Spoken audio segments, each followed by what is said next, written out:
महिलाओं पर विधानसभा में दिए गए अपने अजीबोगरीब बयान पर बिहार के मुख्यमंत्री नीतीश कुमार इस तरह चौतरफा घिर गए हैं कि आज उन्हें मीडिया के सामने आकर आखिरकार माफी मांगनी पड़ी है।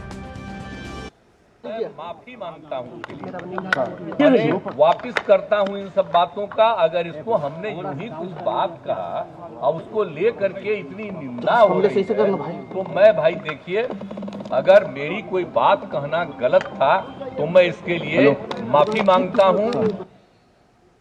तो अपने ही बयान पर माफी मांग रहे हैं बिहार के मुख्यमंत्री। और राष्ट्रीय महिला आयोग की अध्यक्ष रेखा शर्मा ने भी बिहार के मुख्यमंत्री नीतीश कुमार के बयान पर आपत्ति जताई है। उन्होंने कहा कि जैसे महाभारत में द्रौपदी के चीरहरण के बाद कौरवों का पतन शुरू हो गया था, वैसे ही नीतीश कुमार के इस बयान के बाद उनका पतन निश्चित है। उन्होंने बिहार विधानसभा के स्पीकर से नीतीश कुमार के खिलाफ कार्रवाई करने को भी कहा। केवल माफी मांगना एक उसका उपाय नहीं है। स्पीकर को, बिहार असेंबली स्पीकर को उनके अगेंस्ट एक स्टेप लेना चाहिए, एक्सपंज करने चाहिए उनके डायलॉग।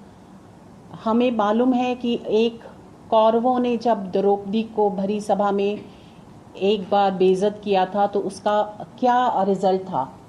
वो एक पहला कदम था उनकी पूरी कौरवों की जो सत्ता थी वो खत्म होने का।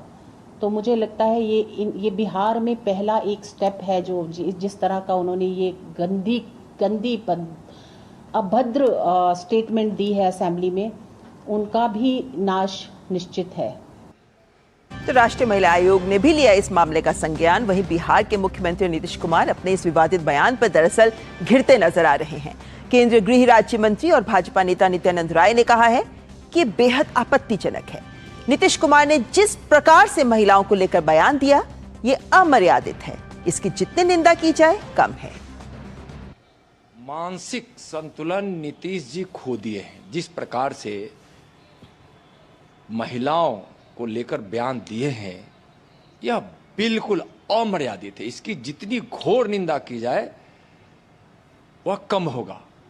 और इनके पक्ष में तेजस्वी जी का बयान आना वह भी आपत्तिजनक है। आप बिहार की मर्यादा को, इस देश के संस्कार संस्कृति को आपने चौपट कर दिया है। बिहार आज सर्व से लज्जित हो उठा है। बिहार का सर झुक चुका है। और हमारे संवाददाता सलमान हैदर इस मुद्दे पर सीधे पटना से हमारे साथ जुड़ रहे हैं। सलमान, इस बात को लेकर, नीतीश कुमार के बयान को लेकर जाहिर है कि हर ओर से आलोचना हो रही है, लेकिन बिहार के राजनीतिक गलियारों की बात करें तो वहां किस तरह की हलचल है अब इस बयान के बाद? देखिए, कल जैसे ही विधानसभा में बयान आया और उसके बाद उसी चीज को उन्होंने विधान परिषद में भी दोहराया, तो इस मामले को लेकर सदन तो अवाक रह ही गया। और जो महिलाएं थी, जो महिला सदस्य थी, वो अवाक रह गई कि क्या ये हो क्या रहा है और कहा क्या जा रहा है। और उसके बाद जो है सदन के बाहर भी तीखी प्रतिक्रिया जो खास तौर से जो महिला सदस्य थी उन्होंने व्यक्त की। ये बात अलग है कि जो पक्ष की महिलाएं थी, जो गठबंधन की सदस्य हैं, उन्होंने बहुत ज़्यादा प्रतिक्रिया व्यक्त नहीं की और एक तरह से उन्होंने उसको ठीक ठहराने की कोशिश की। तेजस्वी यादव ने भी, जो उप मुख्यमंत्री हैं, उन्होंने भी बाहर आकर के फिर इसको ये सही करने की कोशिश की और कहा कि जो सच है वो मुख्यमंत्री ने कहा है।